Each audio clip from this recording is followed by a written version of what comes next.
Hey everybody, welcome back. This is Barbecue Roundtable. I'm your host Jason Hardy with EliteBBQ Smoker. We got a great group of guests tonight to share a lot of secrets and a lot of information. This is one show you want to stick around for. I promise you that.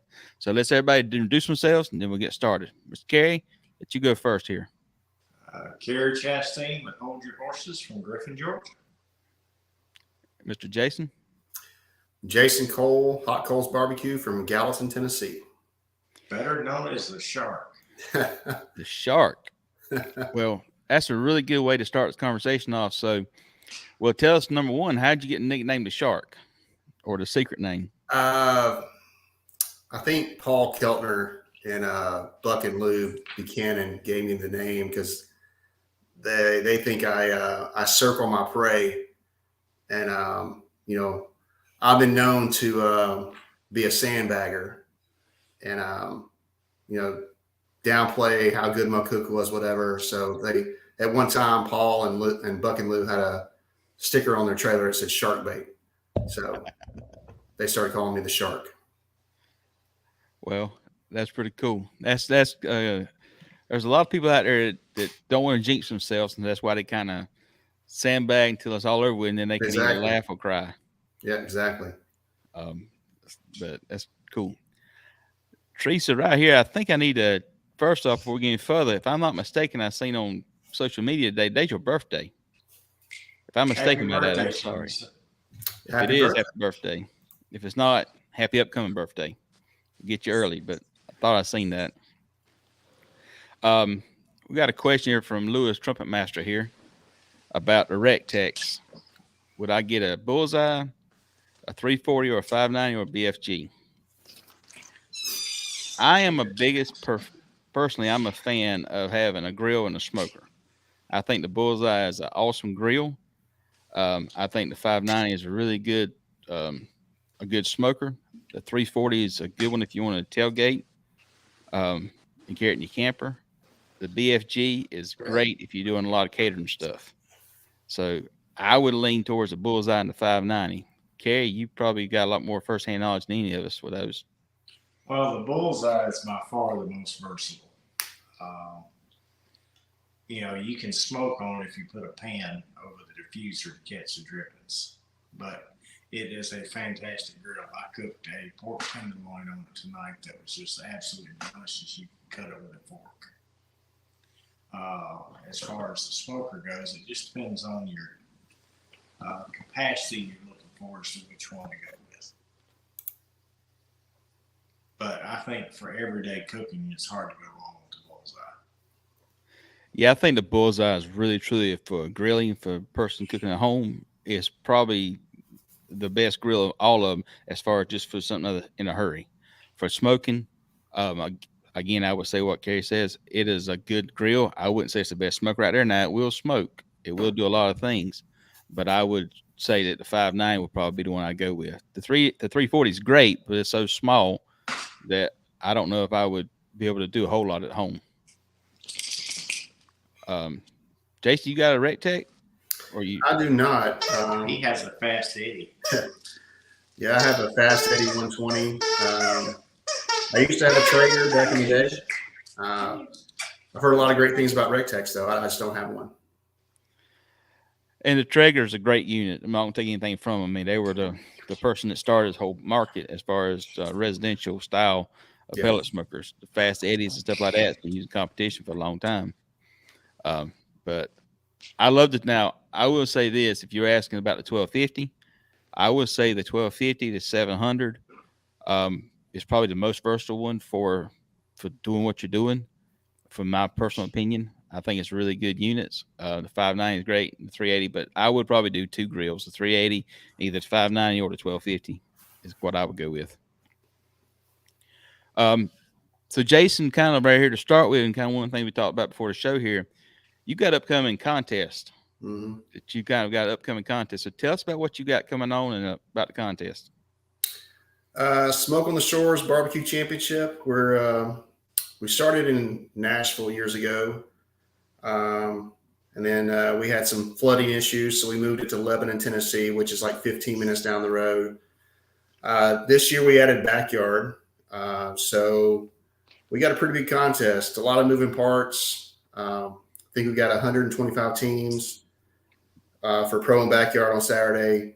Almost 70 for rib burn on Friday night, and we're having a turkey smoke as well on Friday night. I think we got about 60 people doing turkey smoke, and then we have a dessert on Saturday as well. So I think there's 45 or so people doing dessert Friday night or Saturday. So man, the judges are gonna love that. yeah, it's there's a lot of moving parts this year, and it's obviously I have a great team that I work with that makes this happen. You got a bunch of people who show up for the contest. How old is this contest? This should be our 8th year, but we had to cancel 1 year because of COVID. So this is our 7th year. So not too old, but we've been around for a few years. It's one of them contests that one day we're gonna do. We'd love to have you. We'd love to have you. We like to think we put on a really cool contest. We always have nice trophies. We're very cook friendly. All our sites are asphalt, power, water. There's dump stations on the site. Our facility, Cary's been there a few times. It's an amazing facility. Great bathhouses. Yep. Indoor judging. Judges love it because it's indoors. Bathhouses for the teams. Easy in, easy out off the interstate. It's a really good location. We're excited to have it there again. The Wilson County Fairgrounds hosts the Tennessee State Fair, and it's very, very, very big. So they have like 1,400 RV spots. I mean, it's just a massive place, and they do a phenomenal job for us. And they have a roller rink derby next door. Yes, they do. Yeah, this past Sunday they had races out there, so it's pretty cool. Kent, Cary's dogs got a little squeaky toy running around up there. Mine's got one around here too. She'll probably grab it in a few minutes. But gotta love the barbecue dogs. Yes. No, I've heard great things about the contest. I've heard it's always just you bring in a lot of teams. Mm-hmm. You've been able to come in here and put together contests and consistently and have a good turnout, which seems to be kind of a hard for a lot of teams, a lot of contests. And I think one of the situations with you, like I said, you're very friendly to cook teams. You got power, you got water, you got great location, and it's easy to get to. Yeah. And I think that makes a big difference with a lot of people as far as a contest being able to get to it in and out relatively easy. And then power and water right now is probably not as big as a deal right this second, this type of weather, but you start getting into the summer and late summer, that becomes kind of a real game changer, just having the power. If I didn't just have to go through Atlanta to get to it, would be the only other thing. I hate going to Atlanta. It's just horrible. Yeah. It's horrible. Going through Atlanta with a trailer is always fun. And, I didn't notice the other day, but Atlanta has narrowed the roads to put in extra lanes. Yes, they did. I didn't know that till the other day. Somebody was telling me because they went from a regulation road and they took a foot off every road in there, they had an extra lane in there. And that's when you pull in a trailer in there, it gets even tighter. Yeah, that's what they need. More traffic. More traffic. Yeah. More traffic. Well, that's so they create the HOV lanes. Kenny, no. Kenny's having a good time with a little ball. Yes, he is. Like pay me attention out here. So Jason, tell us about your team. I know you talked a little bit about your nickname here, but tell us a little bit about your team and who's on your team and stuff like that. Well, we've been around for a while. We used to live in a small town. They had a contest it was actually in Lebanon. It's called Amazing Blazing. And for, several years, it was just me and my wife. We did it. We went through a few iterations of a name, and, my wife finally came up with Hot Coals, kind of a play on our last name, Jason Cole. Yeah. So we started competing in 2003. Just did one competition a year up until 2011, 2012. And then my father-in-law finally retired, and he joined the team. So the team is myself and my father-in-law. My wife is plan B if he can't make it. So she rarely comes, but she has made a few appearances over the years. So yeah, we try to. Obviously we're out of Gallatin's. We try to stay around 4 hours from Nashville. But yeah, we've been been to South Carolina. When my wife and I were talking about this last night, where have I not competed? I like to go to, and I would love to go to North Carolina. I've never competed there, but yeah, it's myself and my father-in-law. Yeah, so that's one thing I think a lot of teams, especially right now with this current economy, is tough. A lot of teams get a little more regional. Yeah. They kind of got that little window. And we've been a team that has traveled an awful lot to do contests because we live on the coast and our circle's kind of a half circle. Right. And so we travel probably, our normal thing's been about 8 hours. And you start getting past that and it starts getting like, it's a whole nother ballgame to make the travel plans to get there. Yeah. And so that's kind of, we've kind of stuck around here in Georgia, South Carolina, North Carolina, right up in the area, and done a lot of contests over the years. But we've done, I mean, y'all been to the American Royal, haven't you? Yeah, we went in 2015. I was going to go back. We were going to go back this past year. It didn't work out. So we're hoping to go this year. Yeah. I haven't been to the super speedway yet. The only time I did it was they did it at the football stadium. Arrowhead Stadium. My wife calls herself Plan B. So she gave herself her own nickname. Plan B. That's pretty good. And it's really just so you've probably been cooking this longer than I have, which I've been cooking this since 2010. Yeah. So I mean, and I probably started hitting it heavy about 2012. Yeah. 2010 and 2011, I've done a lot of SCBAs, and then we started kind of hitting it heavy in 2012, and then moved up to KCBS and just travel all over the place cooking contests. So, what's some of the changes that you've seen over the years in the whole competition side of it?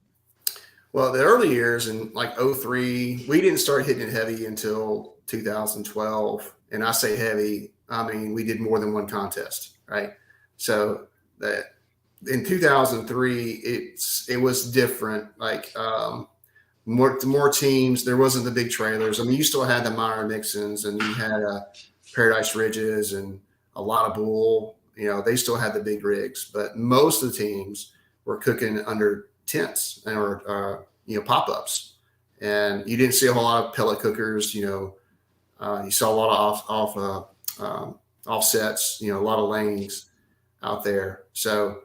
It's a different environment now. Back then, people were more, they were hanging out more, and it was more conversations. And then, unfortunately, I think in the sport we have now, a lot of people get holed up in their trailers, and they don't come out and talk a lot. I wish the sport would go back to that, because it was great to see people that you never see before, and you just hang out and have a sweet tea or a cold beer and tell some tall tales. But it's changed since we started. A lot of people in 03, 04, a lot of people, Dr. Barbecue, the contest we went to, Dr. Barbecue was there. He was always really helpful, giving me tips and tricks. You don't see that a lot anymore. So those were the early years. Now we're one of those teams. Like we're in a trailer. We cook out of a trailer. So I'm kind of the pot calling the kettle black here, but it makes it easier, right, in the trailer, because you're enclosed. You got showers and bathrooms and satellite television. And get to watch the games, and you're out of the elements. But I wish it would get back to more where it used to be, because it was quite fun back today. And we've said this on the show before, but one of the biggest advantages of trailers that I think that that everybody does it is because we can actually sleep. Oh yeah. And I think that's one of the things whenever you start doing that, when you're not in the trailer and you're doing this contest, you don't understand how tired you're gonna get and how that's gonna affect you doing the final turn in. Yeah. And I believe that truly is when you start having a camper to sleep in or somewhere to sleep, that you can do it. Now, people are doing motel rooms and doing rooms like that, and they're doing that, and there's nothing wrong with that, especially now we're doing hot and fast. The old method, whenever it was doing the low and slow, that was a little bit more of a gamble, for lack of better words. But now doing a little more hot and fast, we can stay at a motel, come here and start cooking, and a lot of people do it and do very well at it. And I think it's kind of new people getting into the sport a little bit. They don't have the trailers and stuff is intimidating because they're like, I can't go there and talk to this person, and I understand where they're coming from, but at the same time, I'm like, we welcome come talk to us. Now, at the same time being stated, be considerate of the time we're talking. If we're in the middle of something, just be considerate like that. If I'm in the middle of a conversation, I go in there and check on my ribs or check on my chicken, then just let me know I'm going to do this. I'll come back and talk to you. And especially with my trailer being a camper, I'm kind of sitting up higher off the back deck. I mean, I'm even more out of the accessibility that somebody's cooking on a patio trailer or something other and I think that's kind of what we've kind of gotten into. But at the same time, if we go back to the tents and we take out the sleep factor, are we going to be competitive? I don't want to go back to the tents. I mean, I love sleeping in a trailer when it's pouring down rain, like Sipping Swan this past weekend. I mean, Cary was there. I mean, we had some rain. I mean, it came through on Saturday, and it was bad. A lot of high winds, and I wouldn't want to be in a tent, under a tent, in that situation at all. So my father-in-law make comments all the time. Yeah, this is one of the best purchases we ever made, was buying this trailer. So we're completely enclosed, and if it's raining, snowing, whatever, we're good to go. And kind of, Mr. Pete, kind of what was kind of bringing up this conversation is that, yes, it's kind of be intimidating, but at the same time, everybody in competition barbecue, I shouldn't say everybody, I say 99.9% of them started in a tent, underneath the tent. That's where we started at. And we've done that and kind of kept going, changing from there and there. I mean, we've gone from there. Kent with Daddy Dutch Barbecue, he's got a 7x12 trailer now he cooks on. I still got my 20-foot trailer I cooked on in Arkansas last year. Yes, we've kind of went to this route of doing this, but at the same time, we all started there. And even if you come out there, we're gonna be happy to help you out and talk to you, just like we did with the academy. And this weekend at Sipping Swan, we had several pro teams cooking on tents. So I mean, it's still out there. And it's just a place to start and see whether it's going to stick and how much you enjoy it and whether you want to invest that into it in the future. Yeah. Don't be intimidated. Get out there and start trying. I'm willing to talk to anybody. So across from me at Sipping Swan was a restaurant from Chattanooga. I think this was his first contest he's ever done. He come over, he asked me some questions. I'm always open to talk to anybody. But like you said, Jason, just be respectful. Like if I'm pulling ribs off or I'm wrapping pork butts, whatever, just let me finish what I'm doing. I'd be more than happy to help you. Not that it's going to help you, but I'd be more than happy to, give you my opinion. And that's one of the things I try to do, especially on Saturday. If the weather's nice, I'm going to have the back door laid down with the deck laid out, both sides open. And during my cook, I'm going to be sitting there on the deck, and people walking by, I try to always say hello, how are you doing, and that kind of stuff, and just interact with people. And even Saturday, during rib turnings and stuff, some people wandering by, and I brought the pan out with leftover ribs and just started handing out ribs to passers by. Yeah. And I don't remember what contest it was, but I have seen guys show up here and putting the drums in the back of the pickup truck, pull them out, cook on the drums, and work out the back of the tailgate and do very well at contest. I mean, heck, Smoking Scully's a few weeks up there in North Carolina, come up there and cook on the back of his truck on the Jambo stick burner with no tent, no nothing, and got a 700 plus score. Got third place. I mean, so a trailer is not the secret to winning barbecue competitions. No. Say that straight up. We like it for the conveniences it has, and we can haul all our junk in there. But at the end of the day, you still just come out there and just be part of it. Talk a little football. Jason been on talking. He must talk about you, Jason, or he talking about Clemson, one of the two. Well, I support the real orange team. So not that fake Clemson orange, Tennessee orange. So yeah, I like to support the Vols. So We need to kick you off you got some signal issues going on there. I'm seeing you kind of blurry there for a minute, Jason. I heard somebody speaking some very foul language on there. Anyhow. Yeah, I like football a lot. Go to the Titans games a lot. So it's probably my favorite sports. What's up, Monkey? What's up, guys? Joseph here. All right, now we can't have this. This is we can't. Wrong. You got to get rid of that guy. I don't know who that is. We can't do that here. We got another good contest come up here at the end of this month. If y'all in the Georgia area, the Swamp Fest contest that Derek was putting on, that's going to be a lot of fun. He said last night they had 4 spots left. 4 spots left? Mm-hmm. I mean, that's going to be a good one. And because they were capping at 35.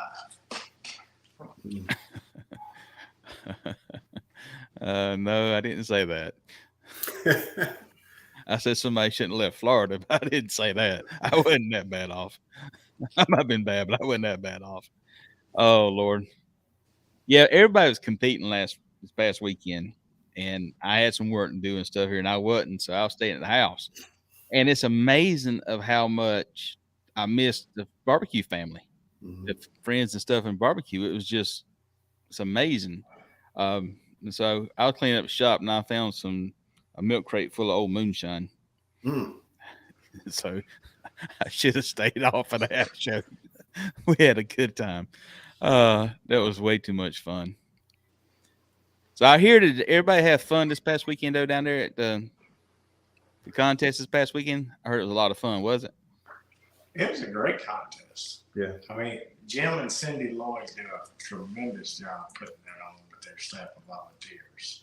Yeah. It was a peaches. Yes, it was a peaches. The peaches were rough.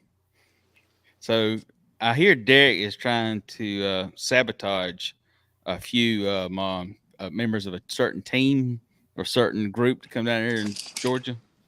So we're all sponsoring the kegs he's bringing to the party for a certain group of people that are doing very well. Namely, this guy right here on the screen.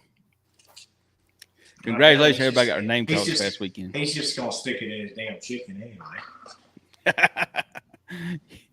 Hey, that Natty Bird, he sure does have a good one. He's a good cook, too. That he is. So how long has your father-in-law been cooking, would you just say, Jason?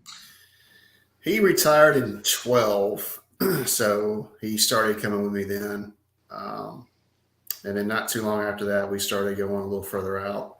So we try to stay, like I said, 4 hours from Nashville, which is a pretty good way. So if you think about it, from Nashville. That gets you into Murfreesboro. That gets you into I love that contest. It's one of my favorite contests. Me too.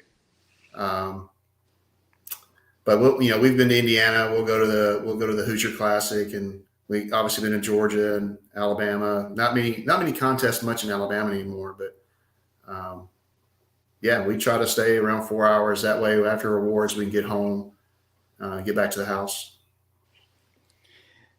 Yeah, it's nice when you within that short time be able to get to the house. But I've also found that if I get away more than 4 hours, I'll tend to do better. It's like when I'm getting so close to the house that it gets, I don't know. I don't understand. Maybe it's just something else going on that I can't focus. When I get away from it, I just get a little more focused. So we did go to Greenwood, South Carolina last year, did the Festival of Discovery, or is that how you said it? Yeah. That was a really nice contest. I thought we had a really good cook, and we had one call, and we figured we're not in the top 10, and we got 5th overall, and that shocked the heck out of me. But they do a fantastic job. Great location, great little town. That was fun. We really enjoyed that. You going back this year? Probably. The dates kind of don't really work, but we got to rearrange some things. So hopefully. It is one of the no offense to your contest, I've never been to a contest, but for the contest I've been to, it's one of my favorite. It is my favorite contest right now on the circuit. Yeah. Between that and Banjo BBQ would be my two favorite contests, and the Boss Hog's right there with it. But it's a really good contest, and for a town to come involved into it and have a contest downtown, for anybody putting on a contest and trying to get the city involved and be downtown, I think Greenwood has a recipe or a model that anybody should follow. It's because the way they get the whole community involved into it and what they provide for economic development for the community, and they show paperwork, it's really crazy how much they help that community out. And if you've seen the pictures of what it was 20 years ago, and what that street looked 20 years ago to look like today, and all that is because of that barbecue contest, it'll blow your mind. There was no trees. There was nothing there. It was kind of just some, I wouldn't say dilapidated businesses, but it was just a downtown USA 20 years ago when Walmart started getting big. What happened downtown USA? It kind of dried up, you know? Well, they started putting all this infrastructure in, all these trees in, all this greenery stuff in there, and it's kind of just revitalized it a lot, and it is really nice. Really cool. Great contest. Yes, I've got the wild side. I've done some, I love cooking that thing. It's probably one of my little favorite grills now. I don't know exactly why Recteq discontinued it, because they said it wasn't selling very well, but it's a lot of fun, and I got some more videos coming out on that. They've got them on Facebook right now. There's several out there for sale. If you get on Facebook Marketplace. And I would say anybody that's wanting to just come and be part of a contest, I mean, you're talking about, okay, how many people were there last year? Probably 40,000 people there? Oh, easily. At Greenwood? Yeah. Yeah. I mean, there was a real bad rainstorm that came through that first night, but there was a lot of people there. Yeah, got great music and stuff here. Yeah. We had a 5-minute walk to turn in. That wasn't fun, but we were at the very end. So yeah, that wasn't fun, but bless your heart. Yeah, it was a long walk. Yeah, you get into one corner in that place, it can be a good little hike in there to get to it. Now, the question we asked earlier was about samples. Somebody asked a question earlier about samples. So in KCBS contests, not all contests has a public sampling part of it. Some contests do. Jason, I don't know the dynamics of yours. We don't do a people's choice or sampling. We may do it in the future, but health inspector in Lebanon is pretty strict. And that's kind of what I was getting at too. When we start doing that, it starts having to be the trailers being inspected by the health departments. You got to have handling and everything, and it's a lot of things to do it. And that's why when we do these contests, a lot of times they don't have the public sampling, but they'll have food trucks there. The food trucks has been certified for that, and that's why they have them there to serve the food. Now, for some locations in the country, whenever they have this out there, and they'll usually have it at a tent where it's all in one location. You go there and get samples. And then there's other sanctioning bodies that have it. Every contest does sampling. So there's a lot of contests out there that does that, but not every contest as far as KCBS does that. If you ask ahead of time. Last week at Sip and Slime, it was mandatory. They gave every team 2 pork butts, and we turned them in at 11 o'clock, and they had over 1,200 people come through the choice line for samples. That's a big moneymaker for them, and of course they give it all back to the House of Hope, and they had they come through and they get a to-go tray with 9 different samples, and they got it down. They got a recipe for success there. Now, what I will say is that when you do the samplings and you are able to make it work, and I would encourage anybody out there that can do that, that's definitely something other that helps involve, because you get the public involved into it. And if you're trying to grow a contest and you get the public involved into it, you keep going year to year to year, it can be a good thing for them. And also, Tom, what Kent's saying here with Daddy Dutch, a lot of these teams cooking, you go to them after the contest, or you go into them and tell them you want some samples, they'll give you some free barbecue. Because a lot of us cook enough contests we don't need to bring it home with us. Yes. So, I mean, Kenny, come here. I donate a lot of it to either the organizer to give to the police and that kind of thing, or the people that help them with the event. Yeah. This year we're gonna give trays to all the teams, half pans, if you will, and ask if they want to donate their leftovers, because we're going to give it to the Nashville Intercenter Ministry. Basically, what they do is they feed the homeless and underprivileged inside of Nashville, and give them a barbecue sandwich and share Jesus with them. So we're going to ask the teams if they want to give anything they want to give, and we'll give it to them. I don't want to throw it away, and I know I'm you guys. I don't eat a lot of barbecue. So if I bring it home, I'm vacuum sealing it, put it in the freezer, I'm taking it to a customer. But if I could give it to somebody, an organizer that's going to take it and give it to a homeless shelter or Intercenter Ministries or, whatever, I'd rather do that. And on top of that note, what I will also kind of stress for that is, if you're going to do the People's Choice and you want to donate it to whoever, you want to go out there for the raise money, then make sure that you tell the teams coming over and over and over to they're going to be barbecue turning at 11 o'clock, because some of us right now doing hot and fast, do different stuff. And if we know ahead of time, we can bring it and be prepared for that. So if you're going to look at doing that, and that's a perfect thing to do. And there's some models out there that's doing the People's Choice, like, again, talking about Greenwood, that they do like a 50-50 split. Mm-hmm. And there's some methods out there that I'll be happy to help out with any way to line that up. But there's a way to do it. But don't tell them at the last minute.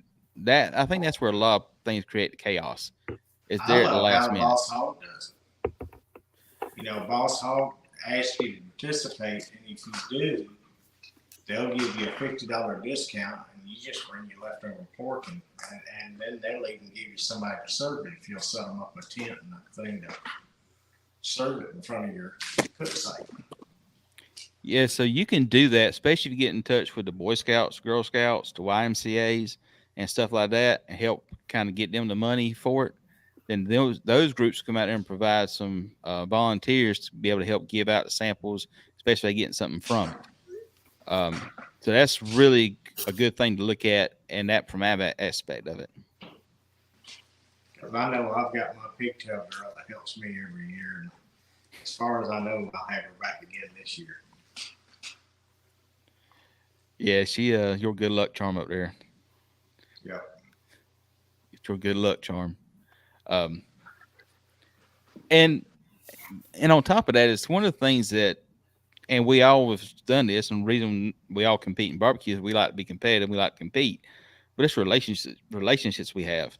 I mean, that's the passion of barbecue that we all have. And I mean, and I've cut back this year, and I didn't know that cutting back a little bit, I am cutting back, that it was going to be just, I don't know if emotional is the right word for it, but it's just, I miss the people I hung out with all the time. I mean, I just kind of, because every weekend I was going to contests, and we was doing a lot of contests and hanging out with your friends, your best friends you got, but you're not doing it. You're kind of cutting back, and you're like, well, crap. It's not the same. I mean, that's the way I think. Maybe y'all think the same way or stuff. Oh, I fully enjoy the fellowship. That's why I go on Thursdays most of the time. Yeah. Thursday night is the time to sit around and socialize anymore, because Friday night, I'm in the trailer going to bed at 9 o'clock.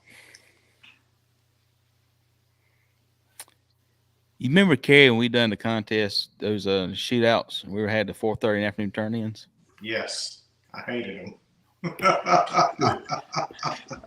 Cary hated them, but I'm telling you, man, once I loved them, because you could sit there and get up in the morning, not have to have a good time on Friday night, get up, go get breakfast, come back, start cooking, and cook during the day and do a 4:30 turn-in. It was absolutely amazing. Yeah, you did the 4:30 turn-in, and then we had to turn around and go back to regular turn-ins on Sunday.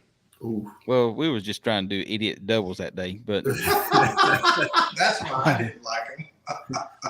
I mean, we couldn't do a 4:30 turn on Sunday. That would have been really bad.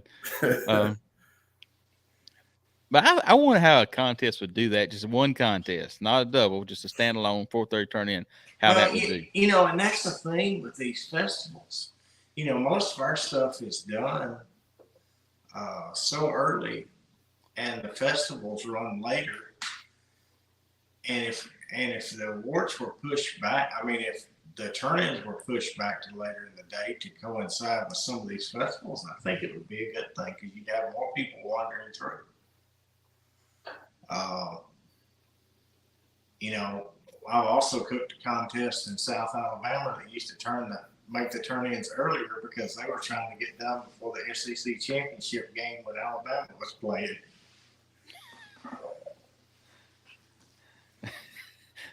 We go to bed till daylight. Probably so. It probably is the truth for a lot of people out there. But I mean, those were just fun because I mean, it was just like you could get up, you feel lost though, man. You get up at 5:30 in the morning, you're like, all right, I was really supposed to be doing something right now, but you don't put nothing on till 10 o'clock. It was really crazy, but it was also a lot of fun. It's hard to get used to. I know that. Mm. You feel weird just putting on at 10 a.m. Yeah. I think also we need to do this contest where you don't know what the turn-in order is until you get to the cooks meeting. Everybody just draws out the hat, and that's going to be the random cook order. You know, we used to do that down at Sonny's Invitational in Florida. They would draw the turn-in orders down there. 4 a.m. Here's a story to that, and I don't even know if we need to know what that story is, Joseph. that's got to be. Yeah.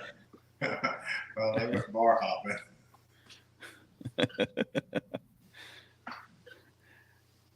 You know, I would love if I could have KCBS to do any type of change and to start turn-in times.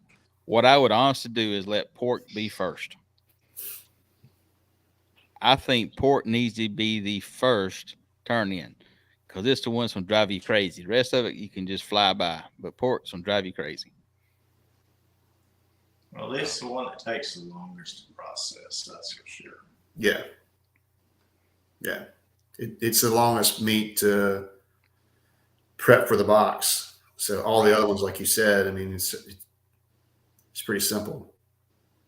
Yeah, I mean, it's like you get chicken, you turn chicken in. All right, let's be early, turn chicken in. Let's get chicken out the door. You come back, let's get ribs out the door because you're going to be just go fast as you can to kind of get those out there. Because that 30 minutes for pork, it's going to go by a lot faster than you think it does. Yeah. And then all of a sudden you get through a pork and now you go to brisket. You're like, well, wait a minute. Well, brisket, but before brisket turn in, I actually have 10 minutes of just relaxing and cleaning up the trailer because I don't start processing my brisket until 1:17.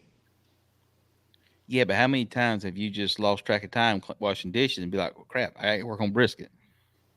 I mean, I haven't because my alarm goes off at 1:17. That means get to it. Get to it. Because that's my time to start slicing brisket. I pull it out of the camera and start slicing at 1:17. I'm kind of the same way. I don't start prepping or doing anything to brisket until 1:15. So I have, 10, 15 minutes that I can just, relax before I have to start getting into pulling brisket out and all that stuff. I like going to bed early. Yeah, going to bed early is nice sometimes. 4 a.m. is a little bit pushing it, Joseph. Is Joseph new going to Lebanon this year, Jason? Puccio? What's the team name? It might be Smoke Show Mafia or Shit Show Trio. One of the two. I don't know. I can look it up. That's the bad thing about having. There's a lot of teams. I can't remember if they're coming or not. I know it's sad to say, but.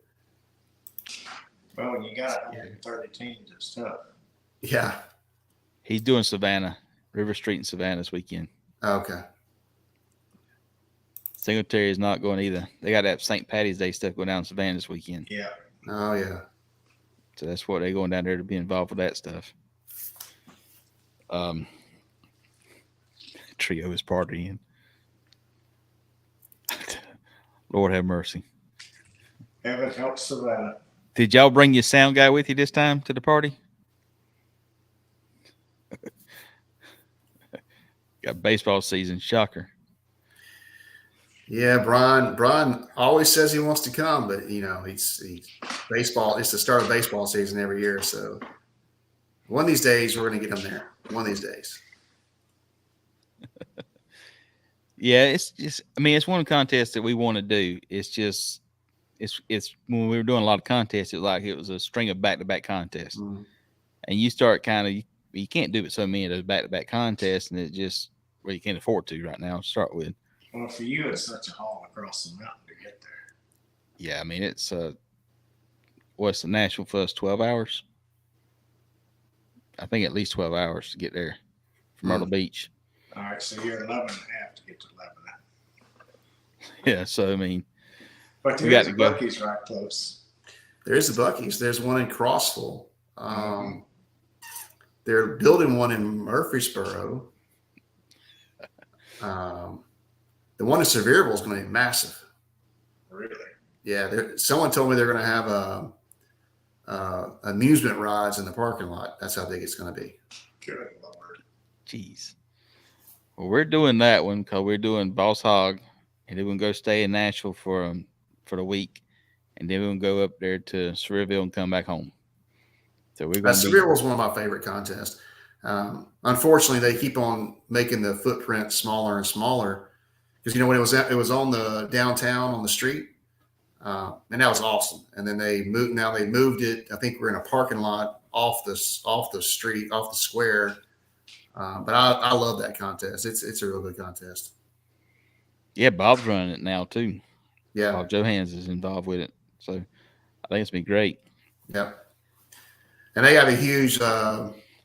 Is it Bluegrass Festival? I mean, it's massive. Yeah, it is. It's huge. And their ancillaries are big. There was it Wampler sausage and bush beans? Yep. One year I made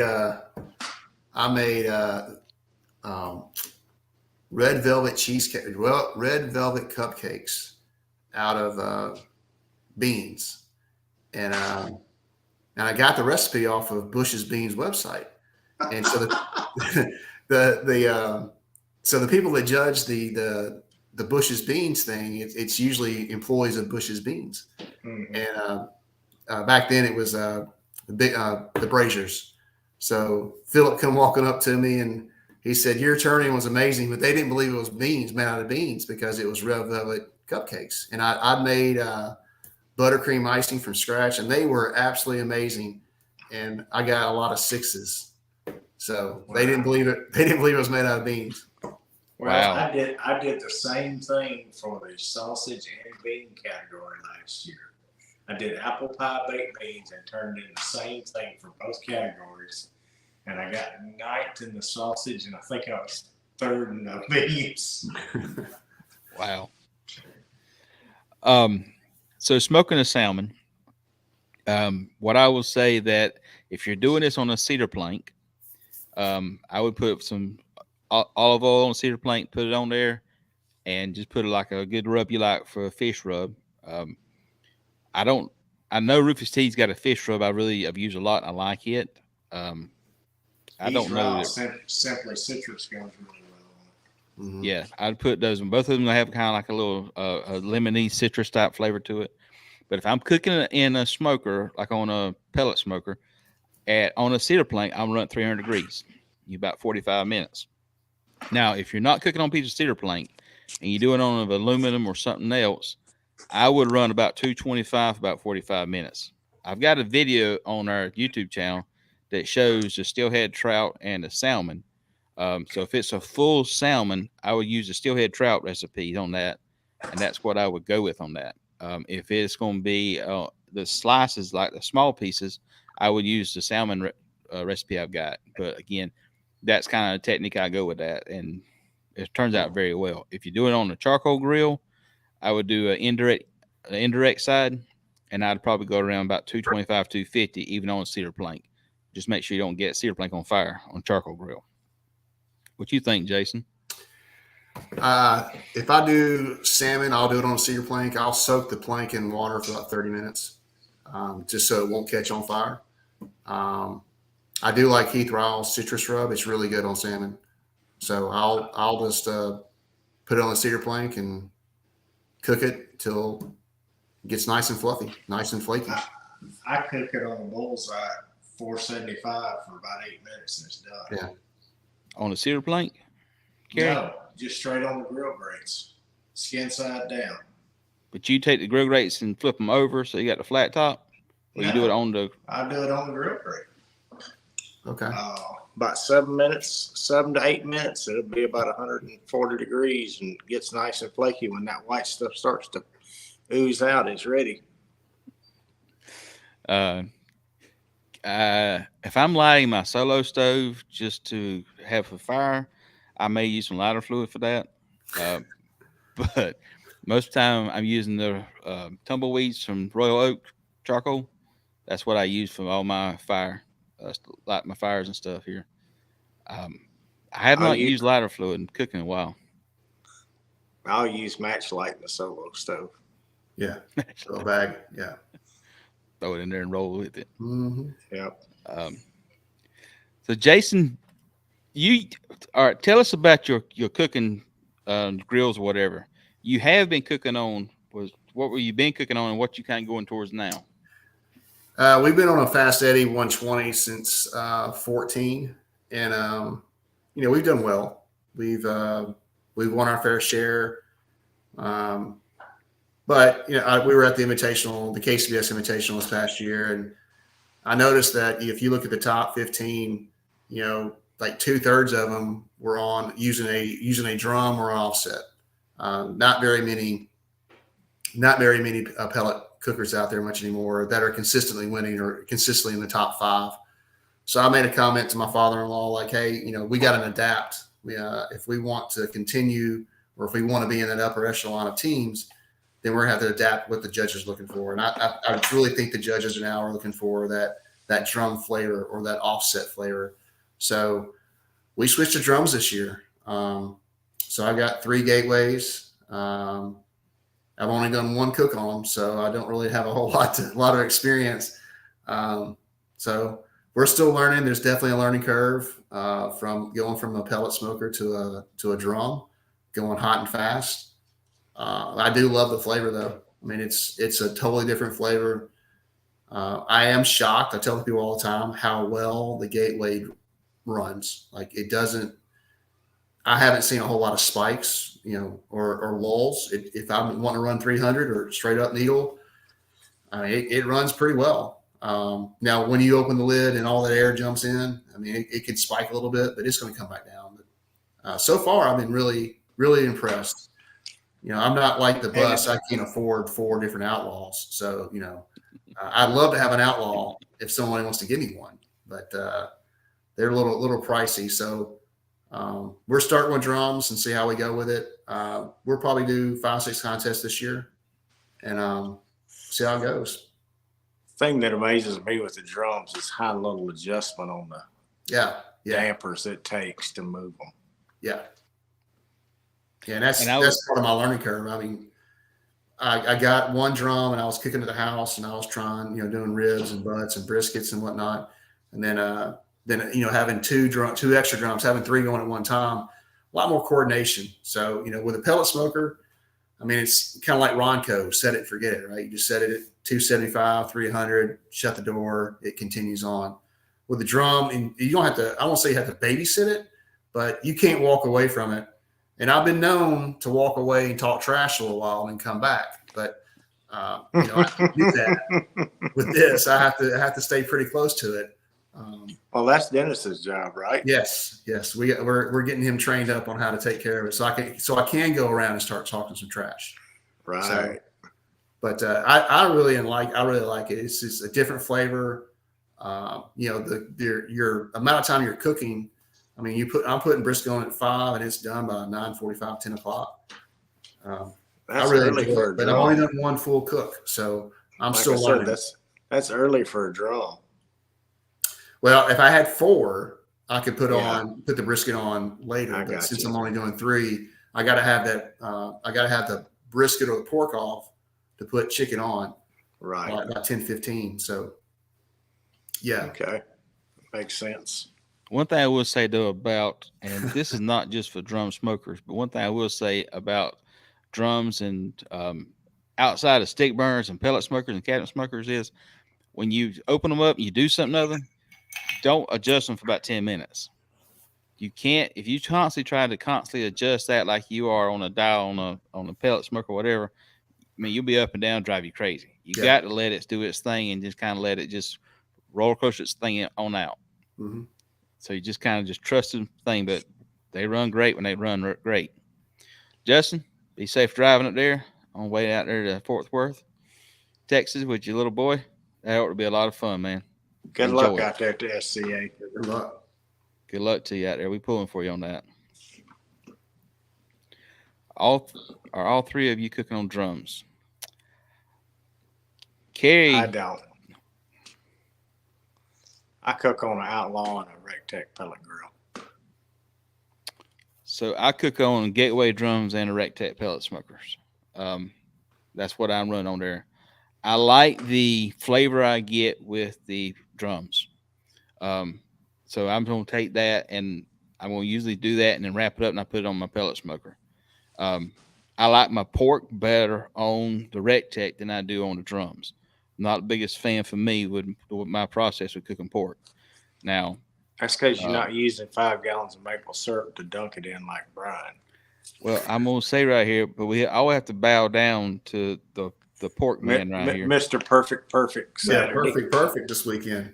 So what I say with pork, just throw it in the trash can and listen to what this gentleman says. And he has a show on Monday nights. And go on there and everybody in the world asking for the process. Make sure you're asking for the process. Because he'll be happy to tell you. And you cooking on drums now, Jason, right? Yeah, we're taking the leap of faith here. We're going to go and see how it goes. I have not taken a class yet. I'm actually going to Chris Schaefer's class this weekend. So everything I've done so far is just by talking to people that are on drums. They're going to give me some pointers. And I'm a member of the BBQ League. Been watching those videos and then just practicing here at the house. So yeah, it's I do like the flavor. You know, the lighter fluid really enhances everything. So you really got to dump that on there to get the good going. But I do like the flavor it comes off of it. It's a totally different flavor than comes off a pellet smoker. So we're gonna ride this thing out and see how it goes. It's gonna take us probably 2-3 contests, maybe 4 or 5 contests to really know what we're doing. But we're gonna try it out. The other thing that Mr. Jarvis here does is he loves to sell one cooked drums. Yes, I got 2 of them. Yeah, so if you go to a contest where he's cooking that, time he pulls them out the trailer, go up to him and say, "Here, I'll buy it from you when you get through cooking contest." It's already been seasoned with his maple syrup, and they got special little secrets to them. So he takes maple syrup and pours around the whole inside of them, and that way he gives that good flavor to them and just does good with that. I'm just giving him a hard time on there. Yeah. That Natty Bird chicken, I think he got Natty Bird ribs after this weekend, from what I hear. Yeah, he did win ribs. Got a 180, didn't he? Yes, he did. I mean, that's getting 180 in ribs is like the holy grail in that, because those are probably the hardest 180 to get. It's the one category I do not have a 180 in. I've got multiple pork, lots of chicken, lots of brisket, but I do not have a 180 in ribs. Mm. So what's everybody cooking for St. Patty's Day? Well, I won't be cooking. I'll be you'll be learning. Yeah. I'll be, well, that's this weekend. So St. Patty's Day is Friday, the contest. So that's right. I'll be running around like a chicken with his head cut off. Hopefully, it's going to be organized chaos. I know that, but we'll make it happen. Y'all do a great job with the contest. I appreciate that. It's gotten to be one of my favorites to come to. I appreciate that. We try really hard. The facility's great, and I want to get to her. So close last year. Golly. Yeah. The ones we got this year, they're really cool. They're a lot better quality than the ones we had last year. So we had a designer come up with the logo. We changed our logo this year to be a little more print friendly. So the guitars turned out awesome. They turned out really nice. So, they are beautiful. And we changed up our category trophies as well. Kind of stayed with we initially started in Nashville, so we used the music theme. So we're trying to keep it all oh, there we go. I knew it was going to take a while before Jarvis said that. So we try to keep it in the musical family. All right, explain this. I don't know if it's actually true, but Brian and Smoke Me Silly like to tell everyone that I had the highest KCBS score in the history. I don't know if it's the highest in the history of KCBS, but it's probably one of the highest in KCBS history. So what was it? 715 something. No, it's just one of the highest because Donnie Bray ripped off 4 716s in a row. Yeah. I didn't think it was the highest, but they like to say it's the highest score. So we had what 3 180s and a 170 where it was high. I don't remember the exact. It was 3 or 4 years ago. If you guys ever went to Cookville, the Cookville contest, Tony Stone. Mm-hmm. Yeah, that was one of my favorites. It was an old school competition right there on the square. So yeah, it was high. Not the highest, but they like to tell everyone it's the highest. The one I miss up there is the one that used to be up at East Fork Staples. Oh yeah, Jamestown. Yeah, I enjoyed that one. Yeah, unfortunately, I think when they went to a double, when they made it, because they had a single for several years, and then the one year they had it as a double, and I think when they had the double, it killed it. So they did a double for like 2 years, and then it just went away. Greatest breakfast in all of Bourbon. Oh yeah. Hands down. We went to do the doubles with Rufus Teagues just because we were just trying to do contests. And I'll probably say it was really good. A double is really good to try to work on your timeline, to work on your stuff. So doing a few doubles is not a bad thing. But I think a few years ago when it was just everybody's trying to do doubles to get teams, I just think it just burned out people. And it's hard on a contest on the organizer to organize a double because you got to get money, have double sponsors and all this other stuff, and it burns the organizer out if not more than it does a team. I have not tried the Mojo bricks and the pellet smokers. I have heard of the Mojo bricks and the old gravity fed smokers, but I've never used I don't know nothing about a Mojo brick and a pellet smoker, and I wouldn't put one in a drum, and I don't think you need it on a stick burner. But I do know people have been using them in the past on some gravity fed smokers. Wouldn't you agree with that, Cary? I wouldn't know why you would even think about putting them in a pellet smoker. If you light a pellet smoker and you're having it and it seems like you're not getting smoke content you want, what I will say is I will check the pellets and see if they gotten moist. If the pellets have gotten moist, they're going to burn a little bit differently. And also what I would do is I would personally mix some of that Royal Oak charcoal pellets in with the pellets and give you a good flavor of charcoal and also the wood. So I would look at the pellets more than I would look at that. Now, I know people doing smoke bombs in there, the little smokers in there. Smoke tubes. Mm-hmm. Smoke tubes. I know they do that. But I've never found a need for them personally. I haven't either.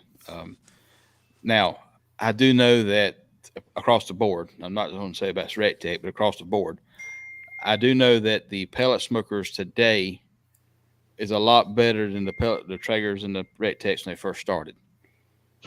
Especially the pick on Traeger a minute when they first started out there, it was definitely a what they're doing now is a lot more efficient and gives a lot more flavor to it with the airflow they have in there. So I will say that.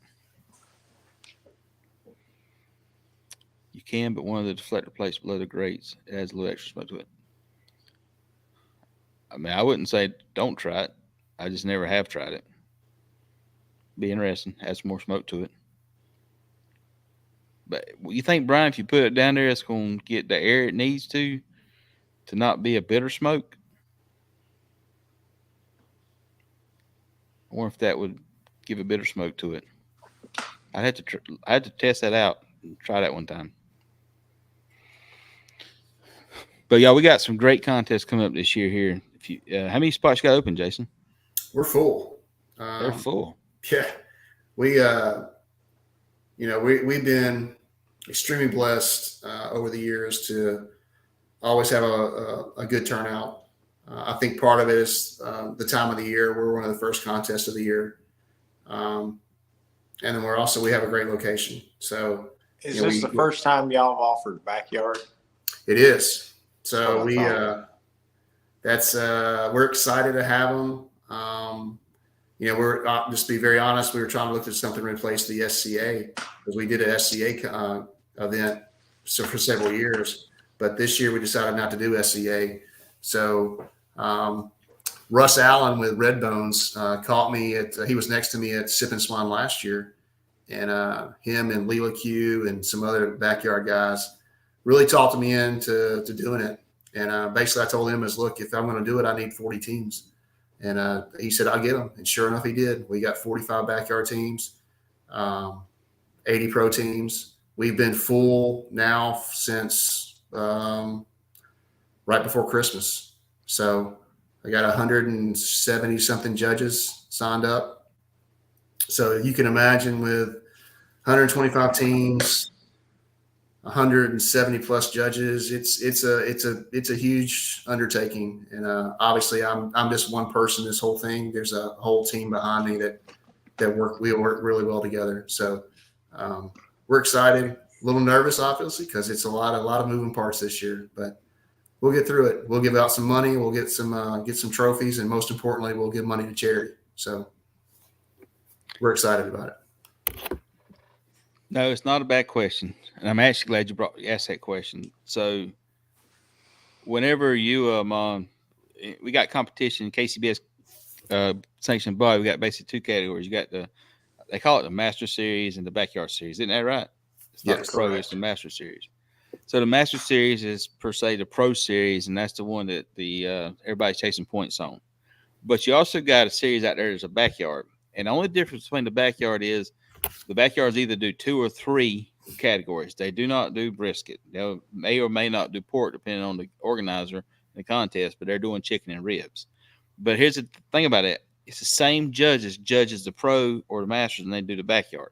So if you can go out there and you don't want to do the full board thing, you just want to do chicken and ribs, do a backyard contest.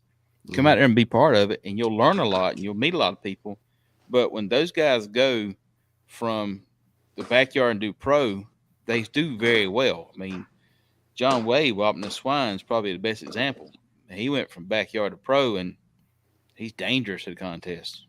I mean, he's really good at a contest. Off the rack, too.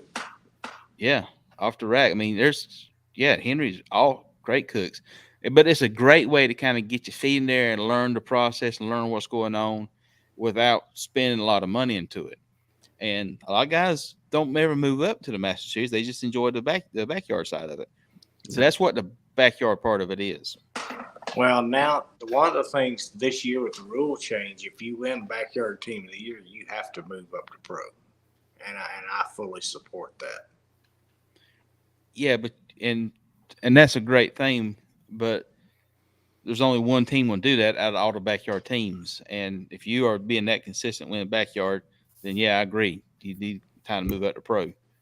That's a great thing, but it's a great way to get your feet wet. Now, Jason, kind of a question towards you, and I've said this on the show many times. If telling people if they want to kind of learn about barbecue or learn what it is, to come out to an organizer and volunteer, just come out there and help.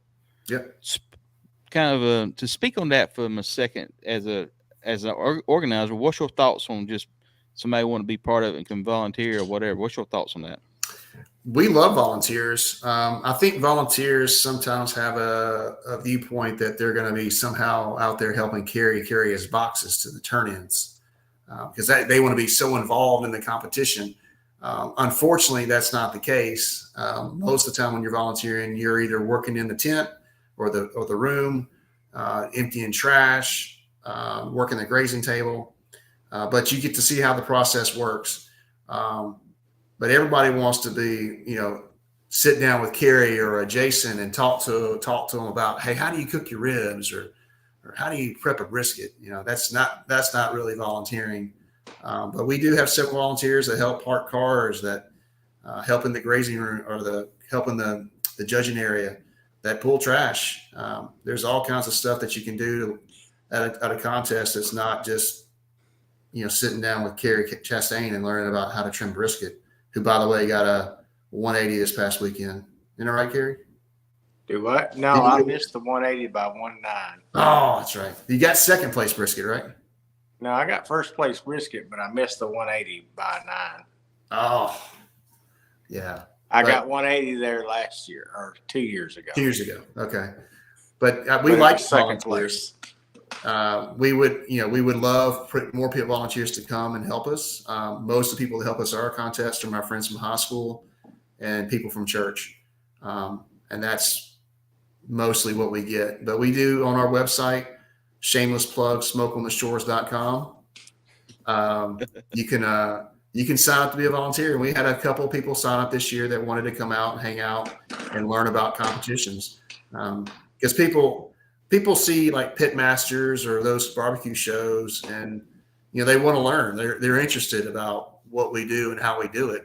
And volunteering is a good way to get involved. Judging's obviously the best way if you can find a judging class. Yes, I mean, be part of the contest. Come out and volunteer to come out there, kind of meet the people, and sometimes fresh set of eyes to get some new ideas is a great opportunity thing too. But you got to first, before you start suggesting all the suggestions, you kind of got to let somebody find out you're actually committed to it. So you come out there and be part of the contest, and you can start volunteering. And if you come to Jason and say, "Man, I volunteered at 100 contests, and I'm seeing this other contest," you're gonna listen to the man. I am. I mean, and we're all going to help you because we want you to get into the sport. We need volunteers, we need organizers, we need judges, we need teams cooking. We need all of this stuff. We need location to have a contest.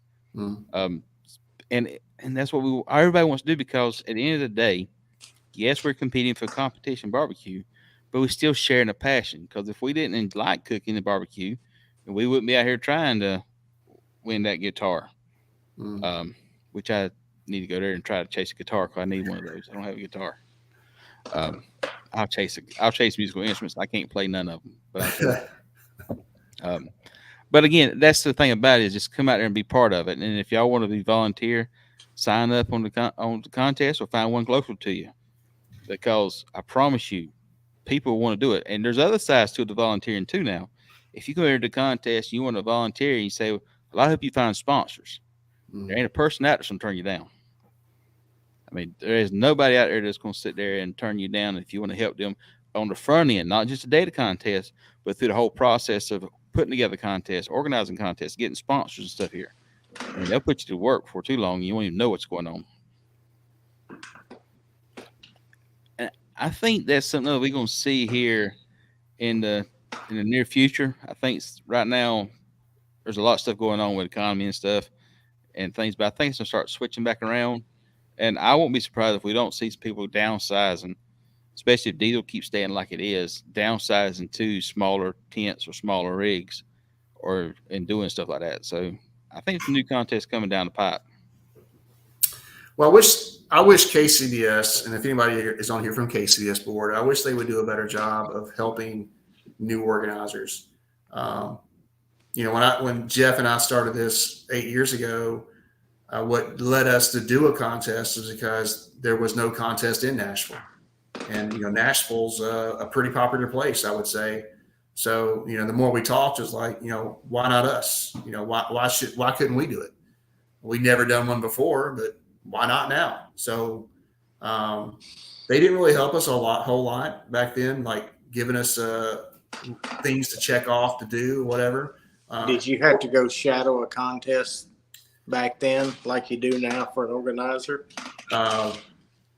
Yeah, maybe. I mean, do you really shadow the organizer? That's my thing. I mean, when I have someone coming this year to come shadow me, and I've talked to them already, and everything I've done has been on the front end. So when they show up to shadow me, the work's already done. At this point, I'm just managing the chaos is all I'm doing. I'm making sure everybody gets in their spot. Once the reps show up, it's really their deal, right? I'm pretty much out of it.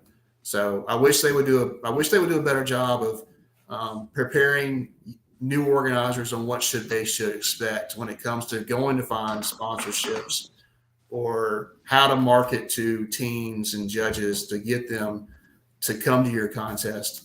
But it is what it is. So that's one thing I would like to see them do. Even if you just send an email out saying, all right, this contest right here is looking for people, just here's the contest we got coming up, that send an email out to everybody on there. I mean, just send an email. I've said this, and I've been involved putting together a lot of contests, and nobody, unless you put together contests, there's a lot of people don't understand how much it takes to put on a contest. Because it's a lot of work to put together contests. It's a lot of work to come out and get money. It's a lot of work to come out here and all this money out of pocket to start with before anything comes in. So there's a lot going into putting a contest. I do wish KCBS would do that. I think it would not be that hard to do that. But I think it needs to be a team that's dedicated for new contests to let them understand and tell them the bad information to it. Like, and I say this before, if you want to have barbecue competition, what's your goal? Is your goal to spread awareness? Is your goal to make money? If you're going to spread awareness about a product or about a cause or whatever, barbecue contest is amazing. Mm-hmm. You're trying to raise money. Barbecue contest is not going to raise money. You'll raise money because of it with other things you're doing, but you don't get teams come here and pay $300 to do a contest and expect to give to your charity, because at the end of the day, it's not going to work that way. But again, if it's bring awareness and the help for a cause, it's amazing. It truly is. But there's a lot of things out there and not just KCBS. This goes across all sanctioning bodies. I mean, this is not just a KCBS situation. This is a lot of them. You have to understand what you're getting into. And when you do it right, you do it kind of like Greenwood's doing it. You do it like Jason's doing it. You do it like these contests doing successful. It can be a long-term success. It's going to pay dividends down the road. But that first year, the first 3 years, it's a learning curve. Yeah. I just think that's what a lot of people need. That's what you're talking about right now. I would say when we started, our goal was not to lose money, right? If we broke even, we were happy. So, we're 7 years into this. We have some amazing sponsors that supported us since day one. And we're fortunate enough we can still give to charity and keep some back to help us to fund the next year. But it's our goal is really just to make sure we don't lose money, because a lot of contests, I know they got to lose money. And if you're losing money doing a contest, then you shouldn't be having the contest. And that's I know that's kind of blunt, but yeah, if you're going to lose money, then you might want to think about not having a contest. So you can't sustain that. No, you can't. You're going to be a one and done. And unfortunately, there's contests falling by the wayside every day, or not just KCBS, but other sanctioning bodies. So, yeah, I mean, there used to be a ton of contests in in Tennessee and obviously Alabama, and you look around the landscape now. There's not that many in Alabama at all, and there's not as many in Tennessee that used to be. Yeah, there's only 2 left in Alabama, and that's Q and Gadsden. Yeah, since we lost Huntsville. Yep, and Huntsville used to be one of my favorite contests when they had it, down there by the depot. Yeah. Oh man, love that. I didn't particularly care for it last year out there at the ball. I didn't get to go to it. I heard some stories, but I didn't get to go. Well, listen, I know you have other things to do right here, and got to get ready to go to work tomorrow and for school for some people. But thank y'all for watching the show. Always check us out, like, subscribe, share the page with all your friends and family. If y'all have any questions, please let us know what we can do next time, because we want to have a good show for y'all. So see y'all next time. Bye.